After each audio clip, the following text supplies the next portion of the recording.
कलाहांडी जिले में घटी डबल मर्डर घटना को नहीं खुलासा करिसेंती धर्मगढ़ पुलिस। गत 25 तारिख दिन कलाहांडी जिला गोलामुंडा ब्लॉक दशपुर फांडी अधीन कार्ली ग्राम ठारे घरोई कलह और जमीबाड़ी विवाद को नहीं बड़बापा बुडू बाग और बड़ मां सज्जन बाग को बीच रास्तार गोड़ाई गोड़ाई पुतुरा बसंत बाग टांगिया हत्या करथिबा बेले घटनास्थल ही दुहिंकर मृत्यु होइथिला।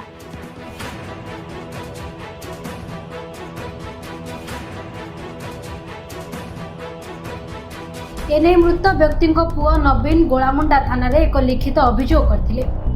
अभियोग को भित्ति करी धर्मगढ़ उपखंड आरक्षी अधीक्षक एवं गोलामुंडा पुलिस घटनास्थल रे पहुंची दुईंकर शव जबत करने सह अभियुक्त को गिरफ्त करथिले।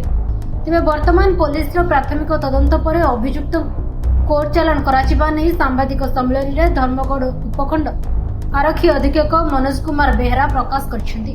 गत 25/1/2025 रे आमर नवीन बाग जे कि मृतकर पुओ रिपोर्ट देले जे तांको माँ को एवं बापा को निर्मम भाव बसंत बाग हत्या करिछि। गाँ दांडरे गोड़े गोड़े मारी निर्मम भाव हत्या करिछि। से संक्रांत रे आमर गोलामुंडा थाना रे 18 नंबर मर्डर केस रुजु करागला एवं तदंत समय जना पड़ा जे 2 जन मुक्त अवस्था अच्छी।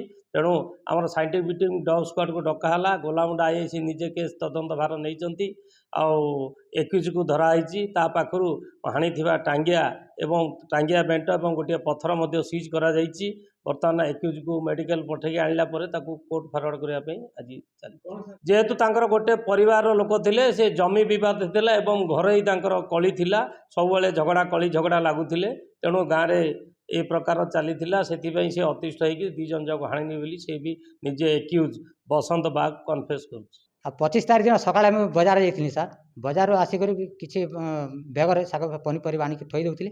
ବୁଢ଼ୀ ବାଗ ଆସିକି ପଛରୁ ମାରିଦେଲା। ପଛରୁ ମାରିଦେଲା ମୋର ରାଗ ଚଢ଼ିଗଲା। ଟାଙ୍ଗିଆ ଘିଚିକରି ମୁଁ ଗୋଡ଼େ ଗୋଡ଼େ ମାରିଦେଲି 2 ଜଣଙ୍କୁ ସାର୍। ପାଖେ କିଏ ନଥିଲେ ସାର୍। ମୁଁ ଟାଙ୍ଗିଆ ଧରିକି ଯେତେବେଳେ ଗୁଡ଼ାଇଲି ସମସ୍ତେ ପୁରା ସାଇଡ଼କୁ ପଳେଇଗଲେ।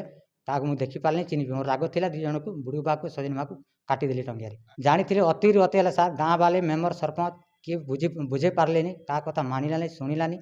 ଲାଷ୍ଟ ମୁଁ ଚାଷୀ ପିଲା ମୁଁ ଗରିବ ପିଲା ମୁଁ ହାଣିଦେଲି। कलाहांडी जुगेश्वर बाग सहित जगन्नाथ नाईक रिपोर्ट उत्कल खबर।